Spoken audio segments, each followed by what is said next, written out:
దానికి అంటే నాకు సమాధానం ఉంటుంది. దీనికి అనుకూలంగా ఉంటుంది అని చెప్పింది. ఇవన్నీ విచారించుకునేటట్టు వాళ్ళు విచారిస్తూ ఉంటారు. ఇట్లా ఊరంతా ఇట్లా కథలు చెప్తా ముగ్గురు కొడుకులంతా అంటే వాళ్ళు నాది ఆమె కొడుకు వాయకు తిరిగాట నాటి సేవించమ్మా ఉగాకు పెరికే పుసరా కాడ పుసరాకు పెరికే కాడ ఇడుక ఉండు దాన్ని తెచ్చుని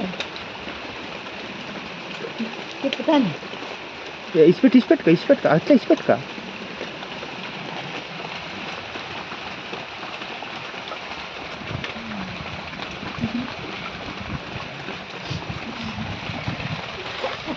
కాఫీ పెరుక్కాకొచ్చా ఎందుకే లేదు దానికి చూసి పెట్టాలి ఆపు అటు దానికి ఎక్కాలి.